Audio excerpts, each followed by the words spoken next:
আমার 17 বছর বয়সী ছেলে 17 বছর বয়সী ছেলে এখনও তার হাতে মোবাইল নাই এবং তার কোনো সিম নাই এবং এভাবে চলতেছে, মাদ্রাসায় যাচ্ছে, বিপদ হতে পারে পথে, তো হবে, সমস্যা কি?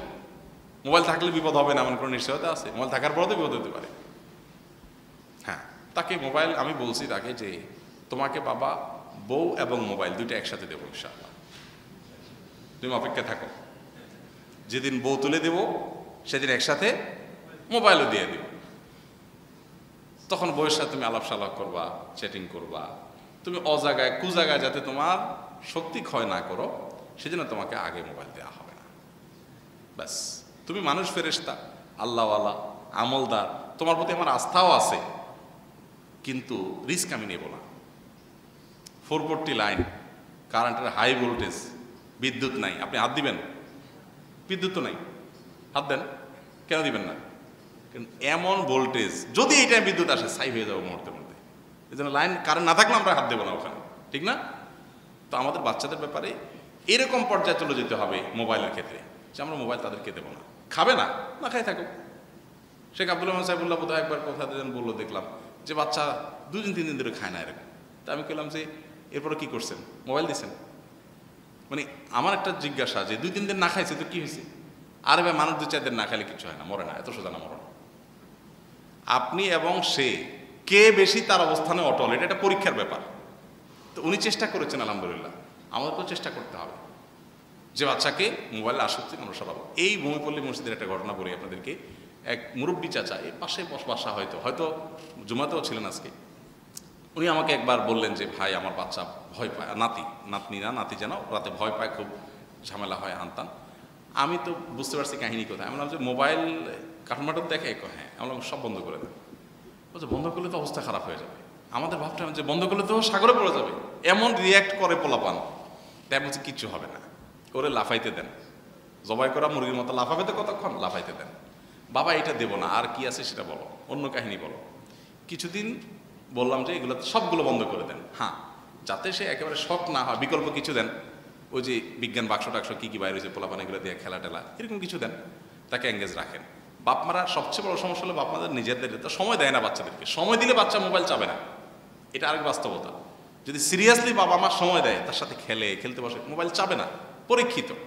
আমি আমার বাচ্চাদের সাথে আমি দেখছি যে আমি খেলতে না, আমি খেলি, ও মোবাইল আর বলবে না, কারণ ও দেখে ওর বাপ ব্যস্ত, অফিসের কাজে, ফোনে ব্যস্ত, মা আরেকটাতে ব্যস্ত, তো বেচারা কি করবে, ও মোবাইল আশা করে। আপনি মোবাইল ছেড়ে দেন, বাচ্চা মোবাইল এমনি ছেড়ে দিবে। যাই হোক, তো মুরব্বীকে বলার পর উনি মোবাইল বন্ধ করে দিয়েছেন, আর মানে বাচ্চাকে মোবাইল দেন নাই। প্রথমত একটু কষ্ট হয়েছে।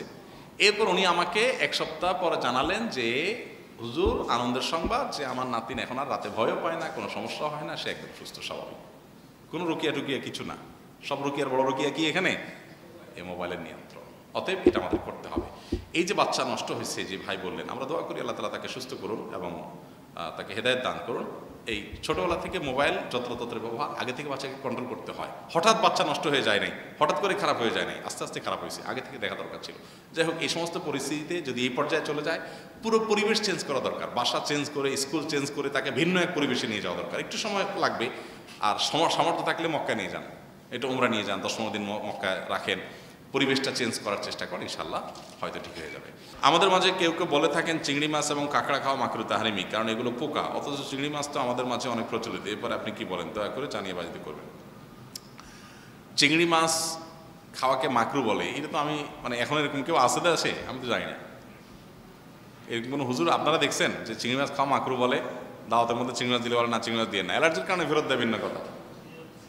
হ্যাঁ, তো এরকম কথা এক সময় ওলামা একরামদের মধ্যে এটা নিয়ে ভিন্ন মত ছিল, কিছু মানুষ বলতেন। এখন আর এটা নিয়ে কোনো দ্বিমত নাই, সবার কাছে ক্লিয়ার যেটা মাছ, এটা পোকা না।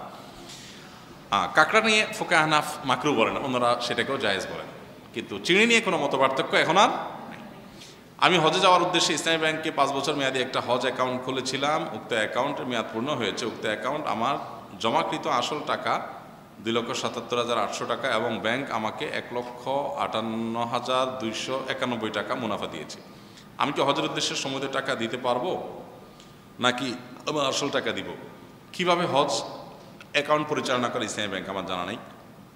ইসলামী ব্যাংকগুলো তারা হজের অ্যাকাউন্ট খোলে, অতিরিক্ত মুনাফা দেয়, সেটা হালাল ভিত্তিতে কতটা দেয় কী দেয় আমার পরিপূর্ণ জানা নেই। তারা যেহেতু হালাল ভাবে দিবে এটা তারা সংকল্প করছে, এই জন্য তারা সুধারণা করতে পারি, আপনিও করতে পারেন এতটুকু। তবে অধিকতর সতর্কতা হবে যে আপনার সন্দেহের ঊর্ধ্বে থাকা, শুবহাতের ঊর্ধ্বে থাকা কোনো সম্পত্তি যদি আপনি যেতে পারেন। যদিও আমাদের জীবনে সব ক্ষেত্রেই কম বেশি সংশয় সন্দেহ চলে আসে, কিন্তু যেখানে সরাসরি সুদের কোনো সংশয় চলে আসে এরকম হলে সেখান থেকে বেঁচে থাকা দরকার। বিষয়টাতে নিয়ে অ্যানালাইসিস করে আপনি যদি স্যাটিসফাইড হন যে হ্যাঁ এটা হালাল বৈধ হয়েছে, তারপর আপনি করতে পারেন। আমার ফসলি জমিতে আখ চাষ করি, এই আখ চাষ করতে গিয়ে সুগার মিল থেকে আখ চাষের উপকরণ বাবদ সার, বীজ, কীটনাশক এগুলো ঋণের বিনিময়ে নিয়ে থাকি। সুগার মিল এই আখগুলো ক্রয় করে এবং আমাকে যে ঋণ দিয়েছে তার জন্য 10% সুদ নেয়। এই আখ বিক্রির টাকা দিয়ে কি হজ করতে পারবো? যদি সুদ দেয় তাহলে সেক্ষেত্রে আপনার এই লেনদেন হারাম হয়েছে।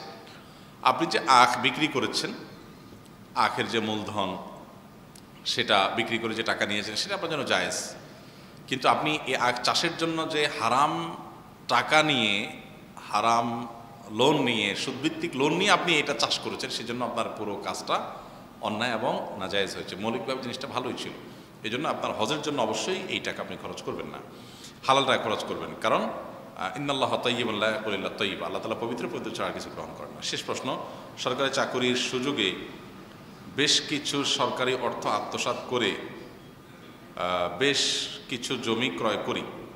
আমি এখন উক্ত দায় হতে মুক্ত হতে চাই। জমিগুলো কি কাজে ব্যবহার করলে আমি দায় হতে মুক্তি হতে পারবো? পরামর্শ দিতে অনুরোধ রইল।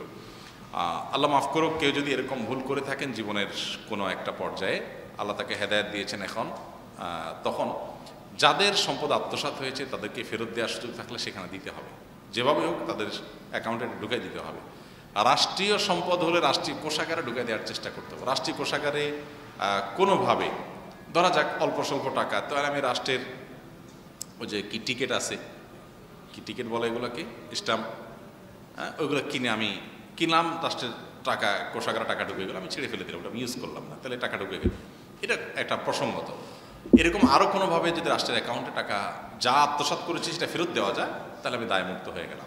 আর যদি সেরকম কোনো ওয়ে না থাকে তাহলে এই জমি আপনি কোনো গরিব দুঃখীকে ঘরবাড়ি করে দিলেন বা কাউকে দান করে দিলেন, দিনী প্রতিষ্ঠান ইত্যাদি করলেন, ইনশাআল্লাহর মাধ্যমে দায়মুক্ত হতে পারবেন। আরও কিছু প্রশ্ন আছে, আমি দেরি করতে পারলাম না, আমার একটু ফ্লাইট আছে, আমার একটু সফর আছে দেশে বাইরে, আমাকে উঠতে হবে। ইনশাআল্লাহ এগুলো পরবর্তী জমা, আগামী জমা আমরা দেওয়ার চেষ্টা করবো। সুবহানাল্লাহ।